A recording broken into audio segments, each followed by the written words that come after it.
You do not want to miss this episode. We're going to break down Life Insurance 101. Do you have the right policy? When you're looking to buy insurance policy, what type should you be buying? We're going to break it down, tell you what you have and what you should have. Hi, everyone. Welcome to Control and Compound with Darren Mitchell. I'm your host, and joining me today is Christina Wyatt, wealth coach at Control and Compound. Hi, Christina. How are you? Hey, Darren. I'm doing great. How are you doing today? I'm pretty excited for this topic. We get a lot of questions. I think in our industry, we try to complicate things, and we're going to break it down in a simple format today because we get all kinds of questions from new clients saying, well, I have this old policy. What, is this any good? Or someone told me I should buy this type of policy. So we're gonna break down Life Insurance 101 in this episode today. Yes, excited to get started. But before we dive in, I just want to remind everybody, if you're listening on your favorite podcast platform, please subscribe and leave that 5-star review. And if you're listening on YouTube, make sure you like, subscribe, and hit that bell button so you always know when new content is coming out. Love it. Okay, Christina, where do you want to get started today on Life Insurance 101? I think we should really start, go back to the basics. Darren, how many different types of life insurance are there out there? There's two types of life insurance. There's term and there's permanent. Now, as an industry, we make it a lot more complicated than that. But at the end of the day, there's two types of insurance, term and permanent. And we're going to talk about each of those today.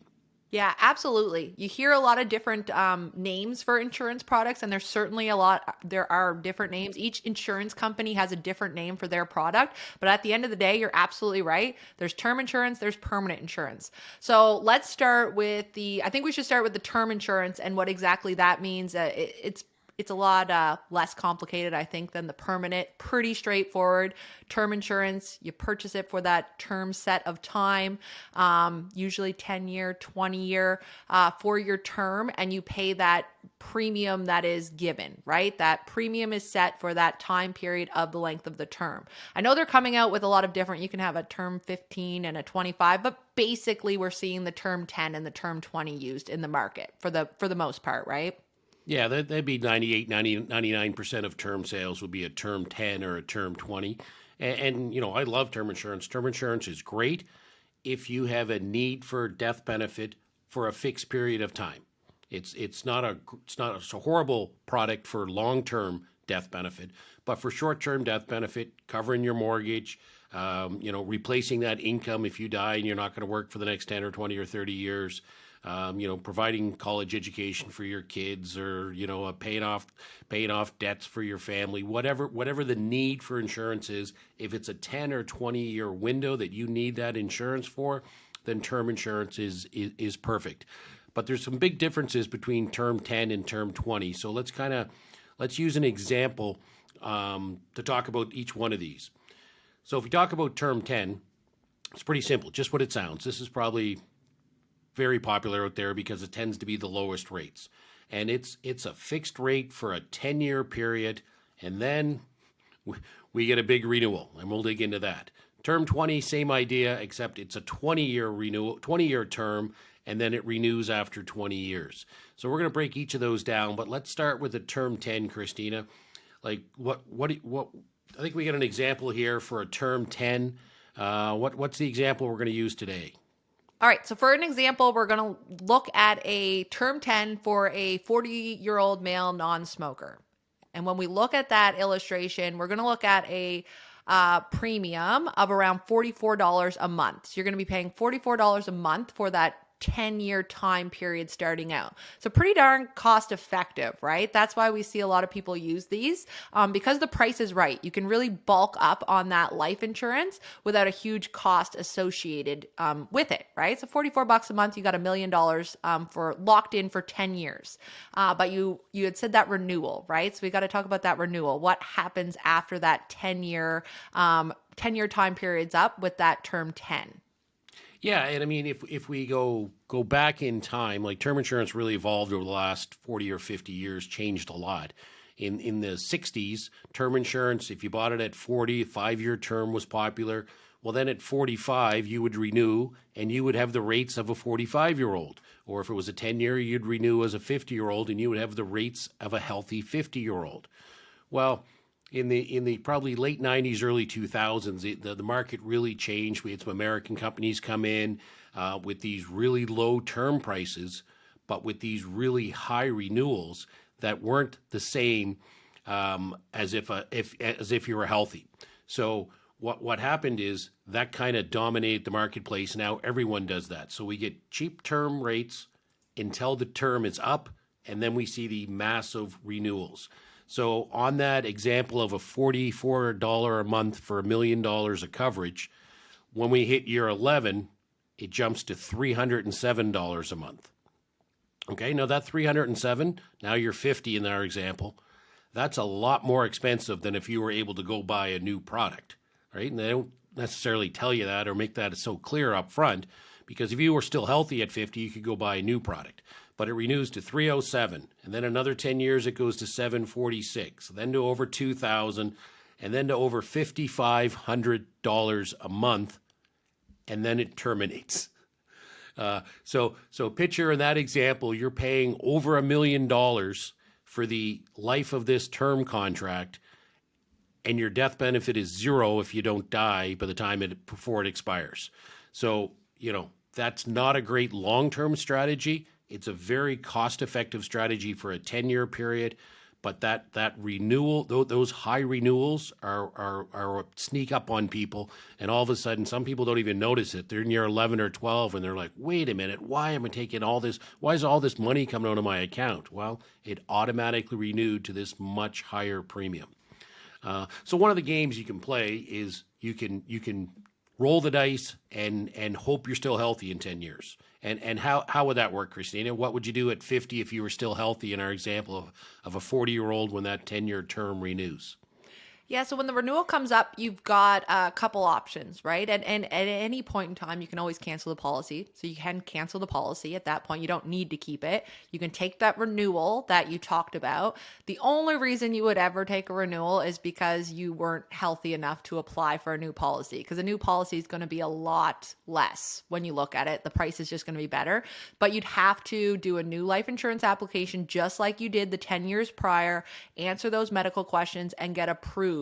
Health-wise, get approved for that new coverage, which in 10 years, health can change, right? So you need to be insurable when you get there. And then the last thing that you can do is very important, and to make sure that you always have this on your term policy as an option, is the conversion option. And the conversion option, what that allows you to do is it allows you to switch to a permanent policy with no medical questions asked. So it's just a form that's completed. You can easily switch that into that permanent product. And now you're using a permanent product that's going to be locked in. You're not going to be dealing with those term renewals going forward. So if at that point in time you have a need for permanent insurance, this would be a good time to do it, right? Not take that, roll the dice and go another 10 years at that $300 a month getting up there.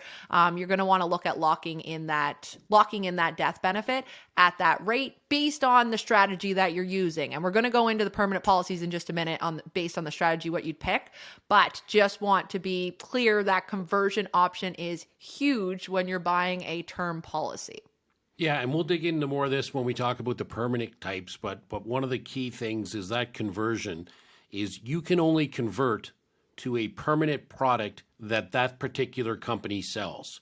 So if that company only sells universal life, or that company only sells non-participating whole life, which we'll get into in a minute, then those are the only conversion options you have.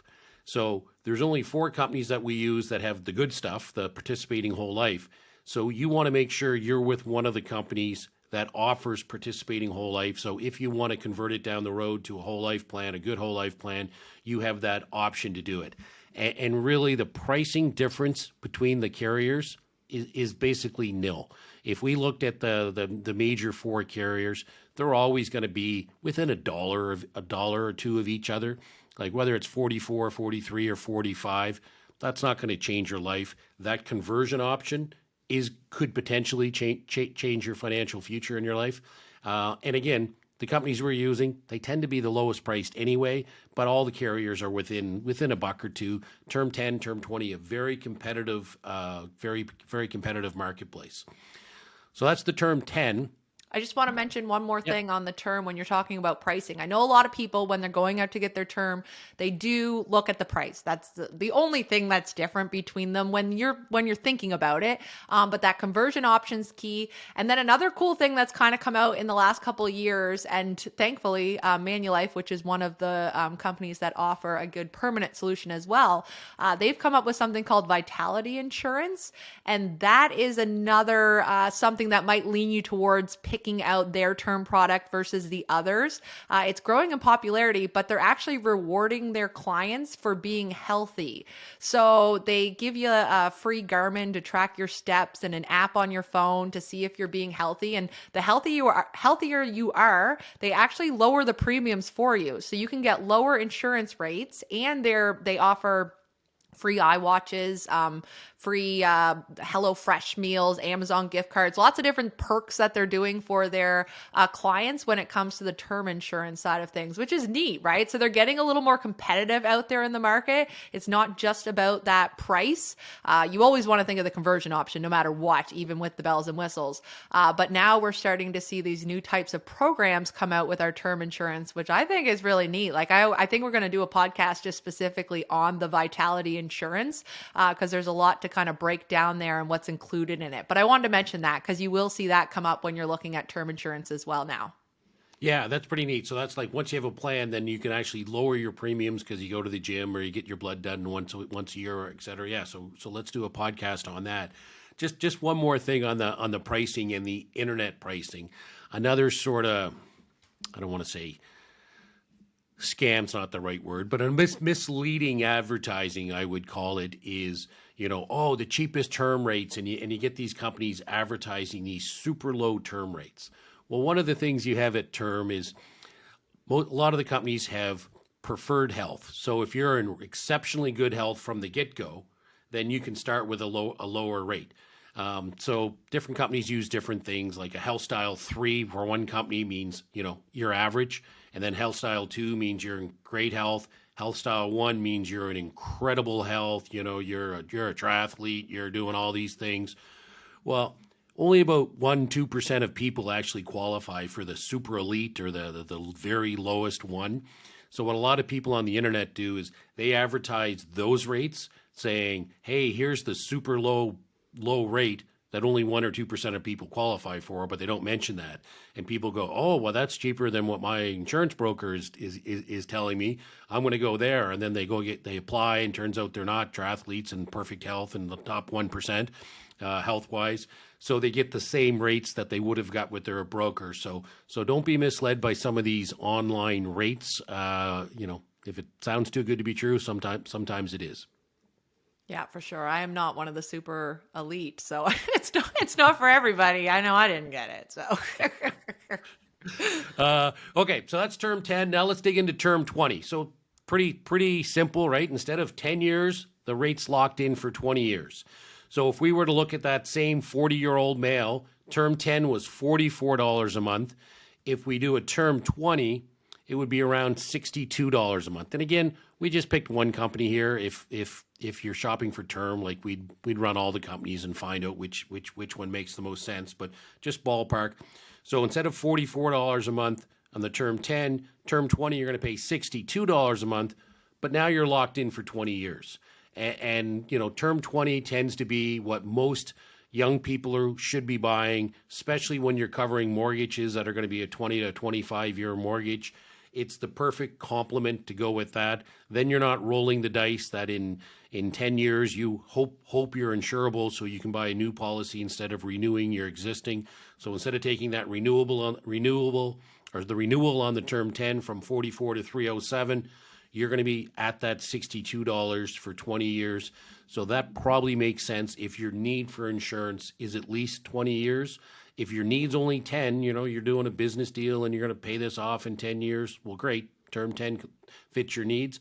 But term 20 usually makes more sense for younger people, for people with mortgages, and for people that think they're going to need coverage for at least 20 years.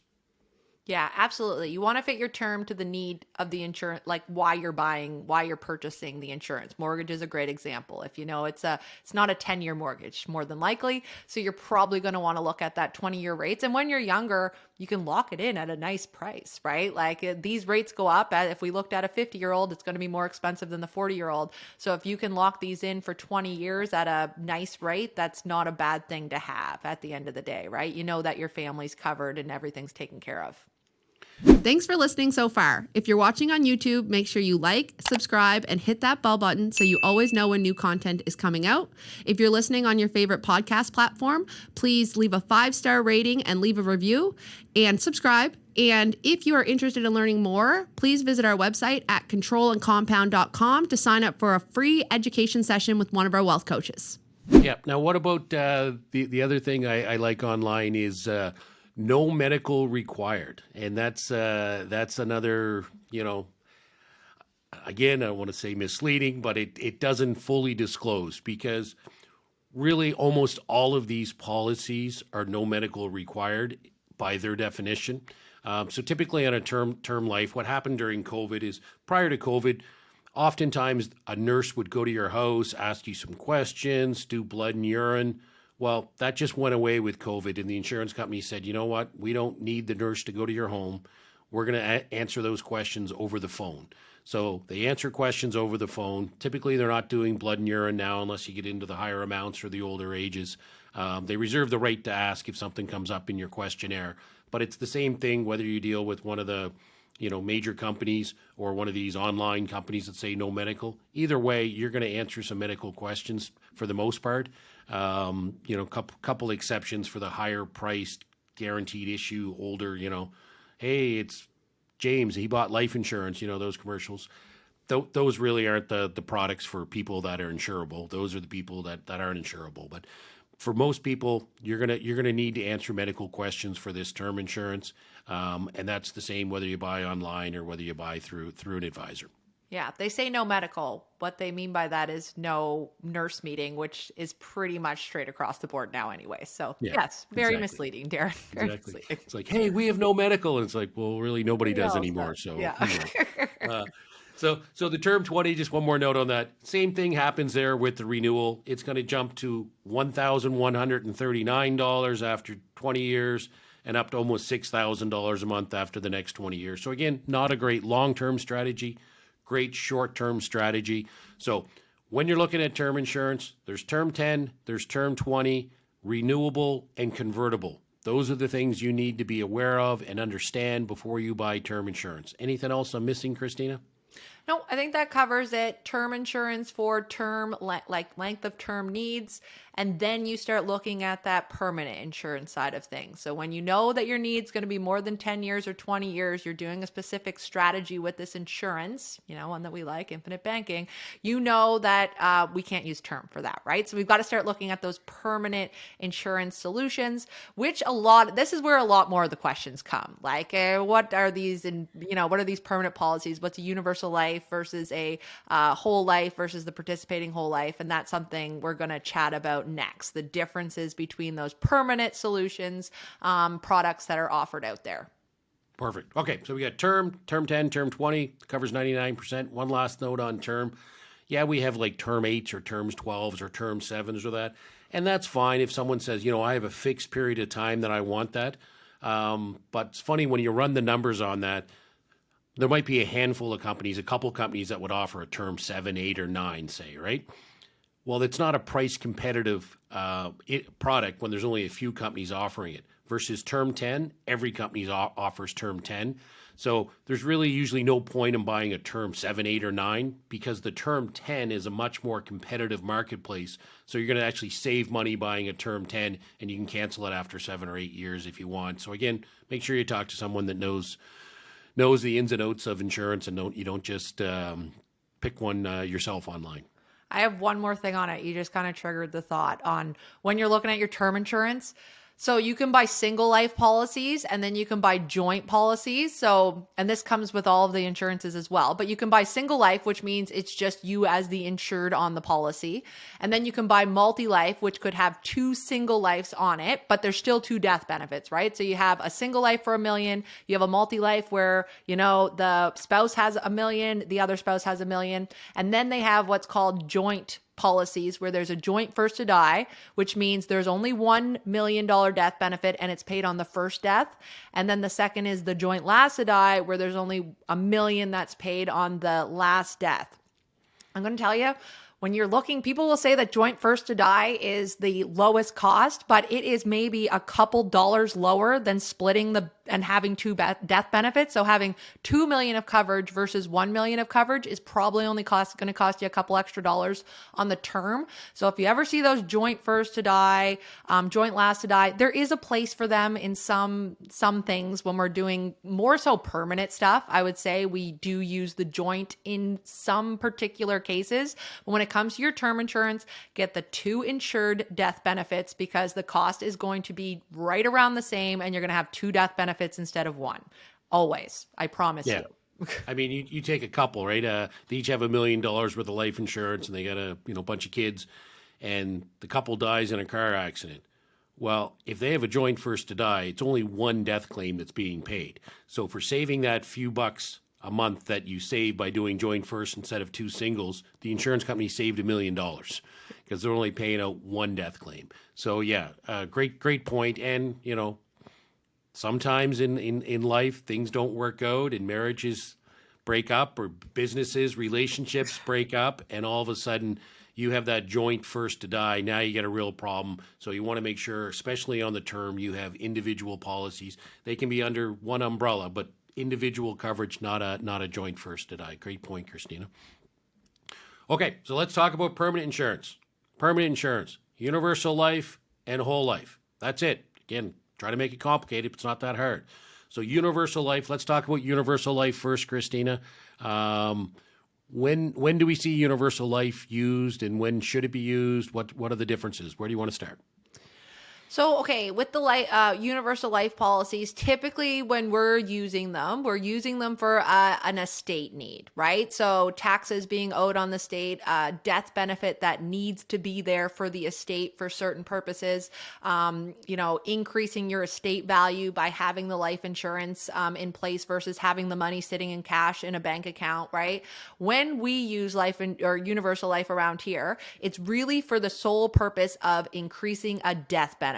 When we want a big death benefit, we're going to go to universal life because that's where we're going to get the most cost-effective place to purchase it. And there's different setups for universal life when it comes to the cost structure that I think we should break down because that's where it can become a little confusing for people, I think. And a lot of people out there don't really know which one they're in. So if you're listening to this and you have a universal life, listen closely because you should be checking your policies to see exactly which type you have. There's going to be, so we'll start with that, the cost of insurance. There is a level cost of insurance that's offered with universal life. And then there's what's called a yearly renewable term cost of insurance. Now there is a place for both, don't get me wrong, but sometimes they're used incorrectly, which can not be in the client's best benefit, right? So level cost is pretty darn easy. Like you have one cost of a cost for the death benefit that you're purchasing, much like the term insurance, right? Locked in for that 10-year time. This is now locked in for life. So you are locked in with one cost for the rest of your life.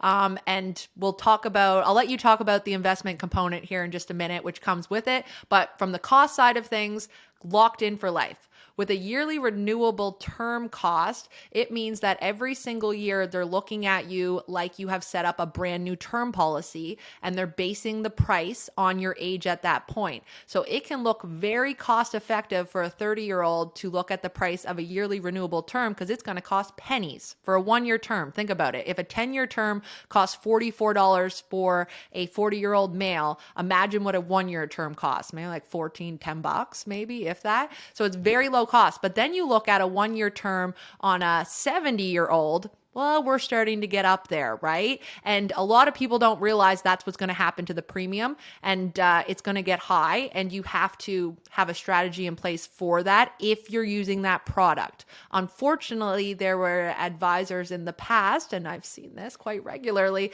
that have set these up to think that, okay, we're going to overfund it in the early years, it's going to be fine later because we're getting a 12% rate of return in these every year. That didn't happen. And now we're seeing some consequences from that where these yearly renewable terms don't work. So that's kind of the breakdown of the costs and the premiums, how you can set those up in a universal life. Yeah, so let's break that down a little more. So let's say, listen, I've got $1 million or $5 million, $10 million estate need, right? We did a freeze, or I know what the taxes are going to be on my properties, and I want money there for the taxes. I'm not interested in cash value. I just want death benefit. Well, great. You can pay that to say, great, it's going to be, it's more than $44 for the million, but it's going to be more. But whatever that is set at, it's set for life. You pay that every year, you're done. Now, you can pay it up over 10 years. And one of the real popular options now, we can actually do a single pay where a single payment goes in to buy a fixed death benefit. So if you say, great, I need a $5 million death benefit to pay state taxes, you can actually do a single pay and just have that $5 million. Now, it's not great for cash that way, but it's phenomenal. It's the least expensive way to buy that death benefit. So if someone has a known death benefit, or they want to leave X amount behind and they're not interested in cash value, then we got all kinds of options. And really in the past year with the change, or last 6 months with the change in the interest rates, we're actually able, a little creative way we run the illustration, we're actually able to get that premium down considerably lower than it was even 6 months ago. So if you have a fixed need, or you have an estate freeze and you need that, talk to us about the universal A options that really changed in the last 6 months. But to your point, the YRT, well, instead of say, $400 a month for the rest of your life, it's going to start at $20. And then it's going to next year, because what's the risk of a 40-year-old dying in the next 1 year? Not very high. 41-year-old dying, it's going to be a little bit more, 42, 43. But yeah, Christine, as you said, all of a sudden, it's like that exponential growth chart.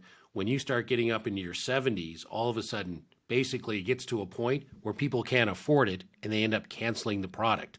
And they say, well, I paid all that premiums and I canceled it. And the insurance company is saying, we honored our contract. You bought this policy, whether, your advisor, this is what you and your advisor decided on.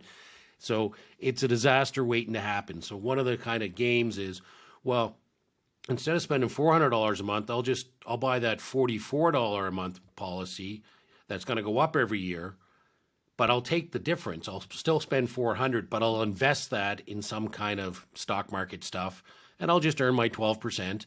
And then eventually, when the insurance gets really expensive in my older years, I'll just draw from that cash I have in the universal life policy.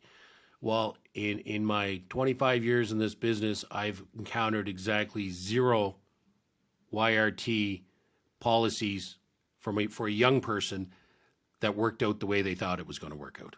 Zero. Yeah. 0.0. And it looks really good in the early years because what's happening is you're throwing a lot of extra cash in there and it's being invested, right? And we'll talk about that. It's being invested. So it looks like you've got a ton of cash. But what happens is when you hit those later years and they're starting to take that cash. So now that $20 premium is actually $600 a month. They're taking $600 from that cash every year. And and I've done it where I've run the illustrations for people, you do the math out in like 7 years, the extra cash is gone and you have no death benefit and you've got no cash left, right? And a lot of these were run at a 12%, rate of return, saying that you're going to get 12% every single year in this policy. It's not possible. Like the stock market does not give you 12% every year. And inside of these universal life policies, which makes them a lot different than the participating whole life, and we're going to talk about in a minute, is they're invested in the stock market, right? That's what this is. This is like, it's essentially almost like a tax-free savings account to some degree because you can invest in you invest in your investments. But if the stock market goes down, your universal life policy cash is going down as well. Like lots of people, if you have a universal life and you've got cash in there and you take a look at what happened last year, you're going to see those numbers go down. it happened, right? Because I don't think anybody got left behind in the market correction last year, including these universal life policies. They saw that decline because that's what you're investing in. Now, you can pick some guaranteed funds in there as well. I don't know, like Darren, how much have they been around in the past? It's not Yeah, huge. they It's haven't not been very 12%. It's not no, 12%. not 12%. They haven't been very popular, but some of those limited pays that we can do, tend to use just guaranteed funds. We're in our office. Yeah. We don't get into the stock market in the universal life. You get a couple issues with the investments inside of universal life. One, the fees tend to be astronomical. So investment management fees on a participating whole life is going to be around 0.12 to 0.18%, depending upon the company.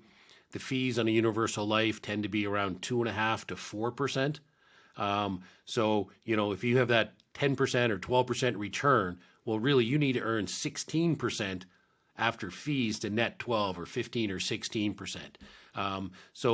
And then there's all kinds of crazy bonus ideas. If you got a case out there, we're happy to review it. But these guaranteed bonuses, and I remember years ago, it used to be guaranteed bonus 1.5% every year, or you could take no bonus. Well, if you took the guaranteed bonus, your fees went up 1.5%. So it was a complete wash, but it was good for the advisor because he illustrated, oh, I'm just illustrating at 7%. That's reasonable. Well, no, it's really 8.5% you're illustrating because an extra 1 point fee. And then, well, there's a 3% MER or management expense ratio on that. So now it's 11.5%, but you're only showing 7. So the client goes, oh, 7's a reasonable number, but it's not a reasonable number. So, the transparency in the universal life, I don't like it for the investments. And then the second part is, well, what if you have money in there, and what if you want to access some of that via a loan? With the universal life, you're looking at a 50% loan. So if you have $100,000 in there, it's a 50% loan that you can get on that. And the reason why is if you're in the market, it's volatile. As we saw, it can go up and down. So the insurance companies are saying, we're only going to loan 50% on that. That's pretty volatile. Versus a participating whole life, they'll go up to 90% because there's next to no volatility in the whole life. They know they're going to get paid. It's guaranteed to go up every year. It comes with a death benefit. All those things we talk about for the infinite banking policy. So that's kind of the overview of universal life. Anything else, Christina, before we move on?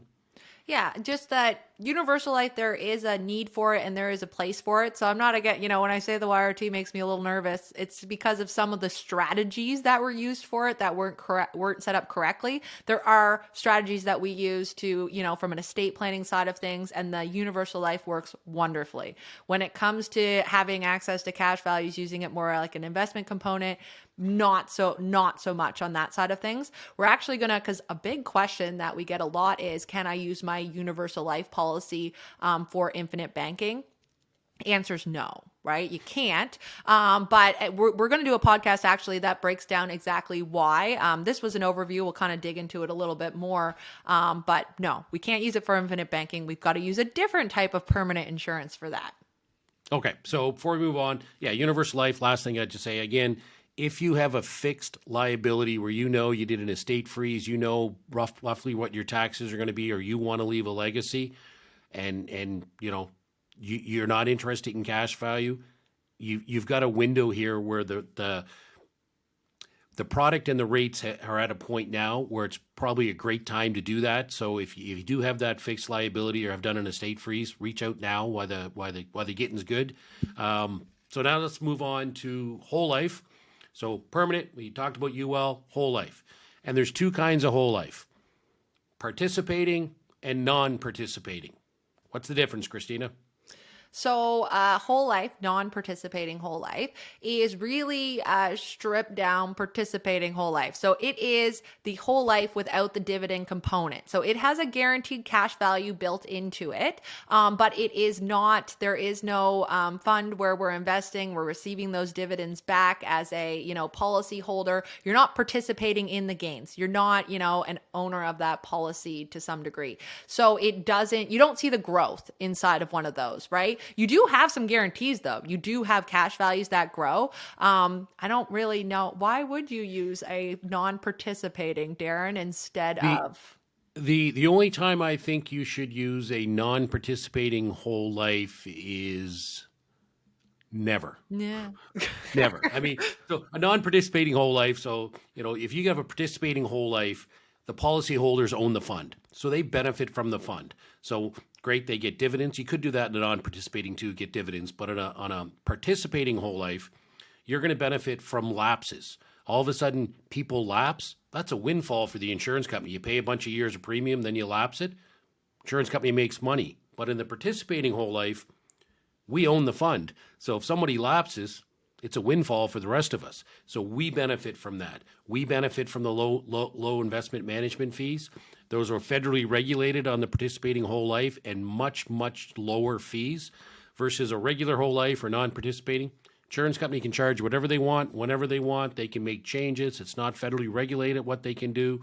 It's all to benefit the insurance company, where the participating whole life is meant to benefit the policyholders. So you're right, Christine. I can't imagine any situation where I would want to buy a non-participating whole life if I was eligible to buy a participating whole life. Now, if you had some kind of product that term insurance, then you bought with the wrong company and you had to convert it, and universal life was the only non-participating whole life was the only option you had to convert to, well, then maybe, it could make sense. It wouldn't be the best alternative, but it'd be the best alternative you have. But if you're insurable and you're healthy, participating whole life is the only one you want to select. Yeah, you will see it come in lower if you're doing one of those cost comparison type things that people do for term insurance. You will see that a non-participating policy's monthly or annual premium is going to come in lower. But at the end of the day, when we're using these, we're using them to increase our cash value. So we want to deposit into them. We want to put that extra in to grow our cash. So the strategy behind using the whole life, it would make more sense. Obviously, you want to use you're not looking at the cheap. We're not looking for the cheapest rate when it comes to this, because we need those other benefits that we have to use, right? So you will see them come in lower. You'd use them if you had to do a conversion option, or I don't know, some people might use them if they want a death benefit and they just want some extra money in there if they missed a premium or something, but not very, there's no reason. Use a universal life at that point, right? Use the universal life. It's going to work just the same. It's not, and actually that's going to come in as your lowest cost effective way to do it, right? So yeah. I don't really know why they still have those out there. And if you're interested in cash value, if you're interested in infinite banking type policy, if you're interested in high cash value, again, it's only participating whole life. That's gonna be your starting point. Then we talked in other podcasts, and we'll talk again about how you design that participating whole life to maximize your cash, minimize your death benefit, and we're experts at that. But participating whole life is the only one that you can really choose for high cash value or infinite banking type policy. It's got to be participating whole life. Anything else on whole life, Christina, before we wrap up? No, I think that that handles it. All right. So term 10, term 20 is the only kind of term. UL or universal life, and whole life, the only kind of permanent. It's not that complicated. Make sure you talk to experts. Thanks for watching. Thanks for listening. Thanks for listening to this podcast. If you're listening on YouTube, please like, subscribe, and hit that bell button. If you're listening on your favorite podcast platform, please leave us a 5-star review and subscribe. And if you want more information, check out our website, controllandcompound.com, and you can sign up for an education session with one of our wealth coaches.